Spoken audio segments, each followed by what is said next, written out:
Hi అండి. Welcome to YR kitchen and blogs. ఇవాళ నేను చూపించే ఈ రైసు ఎలాంటి వెజిటబుల్స్ ఇంట్లో లేకపోయినా సరే చాలా ప్లెయిన్గా సింపుల్గా చేసుకునే ఒక ఫ్రైడ్ రైస్ రెసిపీ అనమాట. లంచ్ బాక్స్లోకి కానీ ఇంకా టిఫిన్ డిన్నర్స్ ఎలాంటి వాటిల్లోకైనా చాలా బాగా సూట్ అవుతుంది.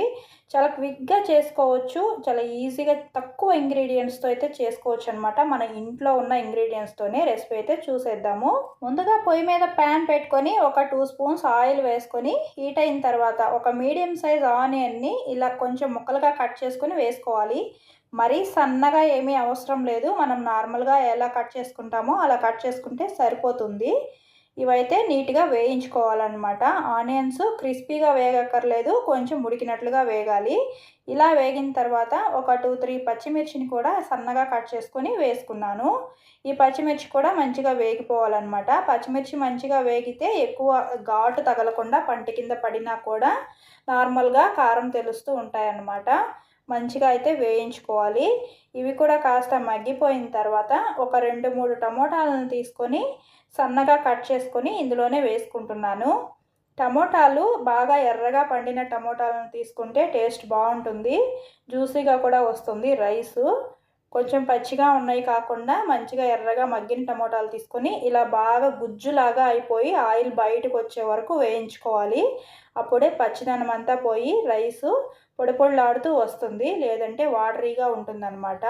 తర్వాత 1 స్పూను అల్లం వెల్లుల్లి పేస్ట్ కూడా వేస్తున్నాను. మీకు పేస్ట్ ఇష్టం లేకపోతే అల్లం వెల్లుల్లిని చాప్ చేసుకొని ఫ్రెష్గా కూడా వేసుకోవచ్చు, కానీ చాలా సన్నగా చాప్ చేసుకొని వేసుకోవాలి. ఇది కూడా పచ్చివాసన పోయి ఆయిల్ బయటకు వచ్చే వరకు వేగిపోవాలన్నమాట. ఇవన్నీ బాగా వేగిపోయి ఆయిల్ బయటకు వచ్చిన తర్వాత కొంచెం సోయా సాస్ వేస్తున్నాను. సోయా సాసు 1 స్పూన్ దాకా పడుతుందండి. ఇది కాస్త పెద్ద సైజు స్పూనేనమాట. చిన్న స్పూన్ టీ స్పూన్ అయితే ఒక 2 స్పూన్స్ వరకు వేసుకోండి. ఎందుకంటే సోయా సాసు స్ట్రాంగ్గా ఉన్నా సరే ఈ రైస్కి ఫ్లేవర్ అదే ఇస్తుంది, చాలా బాగుంటుందన్నమాట. తర్వాత గ్రీన్ చిల్లీ సాస్ వేస్తున్నాను. ఇది 1 స్పూన్ వరకు వేస్తున్నాను అనమాట గ్రీన్ చిల్లీ సాసు. తర్వాత ఇందులో రెడ్ చిల్లీ సాస్ కూడా వేస్తాను.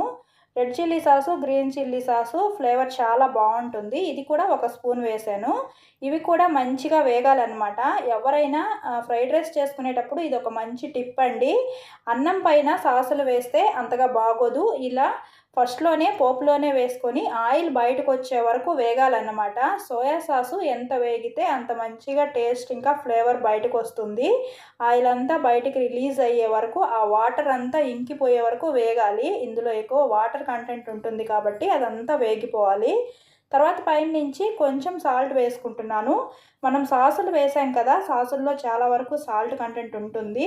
మనం ఎక్కువగా ఉప్పు వేసుకుంటే రైస్ ఉప్పుగా అయిపోతుంది, కాబట్టి కొంచెమే వేసుకోవాలి. సరిపోకపోతే మళ్ళీ కలుపుకున్న తర్వాత పైనుంచి వేసుకొని కలుపుకోవచ్చు. తర్వాత ఆల్రెడీ ముందుగా నేను 1 కప్పు రైస్ని అయితే చల్లారి పెట్టుకున్నాను. అది కూడా ఇందులో వేసేస్తున్నాను. రైసు మంచిగా చల్లారిన తర్వాతే ఇందులో వేసుకోవాలి, లేదంటే కలిపేటప్పుడు ముద్దగా అయిపోయి మెత్తగా అయిపోతుంది. అలా కాకుండా ఉండాలంటే రైస్ బాగా చల్లారిపోవాలి. మనం వండుకునేటప్పుడే కాస్త బిరుసుగా వండుకుంటే ఇంకా మంచిది. ఈ రైస్ చాలా బాగుంటుంది. చాలా టేస్టీగా ఉండడంతో పాటు ఇంకా చాలా ఈజీగా ఫాస్ట్గా కూడా చేసేసుకోవచ్చు. ఇంతేనండి, ఇంకేమీ వేయక్కర్లేదు. ఇందులో చాలా తక్కువ ఇంగ్రీడియంట్స్ తోటి ఎలాంటి వెజిటబుల్స్ లేకుండా కూడా ఒక మంచి ఫ్లేవర్డ్ రైస్ అయితే ప్రిపేర్ చేసుకోవచ్చు. చాలా ఫాస్ట్గా అయిపోతుంది. లంచ్ బాక్స్లో పెట్టుకోవడానికి అర్జెంటుగా ఎప్పుడైనా కావాల్సినప్పుడు ఇలా చేసుకొని తినేయచ్చు అనమాట. తర్వాత ఇక్కడ కొంచెం పుదీనా కొత్తిమీర కట్ చేసినవి వేస్తున్నాను. ఈ పుదీనా కొత్తిమీర కూడా స్టార్టింగ్లో వేస్తే మొత్తం ఉడికిపోయినట్టుగా అయిపోయి రైస్లో అసలు కనిపించకుండా పోతాయి.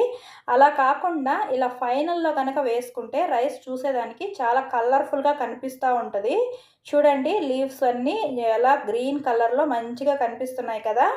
టమోటా ముక్కలు అక్కడక్కడ రెడ్ కలర్లో కనిపిస్తూ గ్రీనిష్గా ఆకులు కనిపిస్తూ చాలా చూడడానికి కలర్ఫుల్గా ఉంది కదా.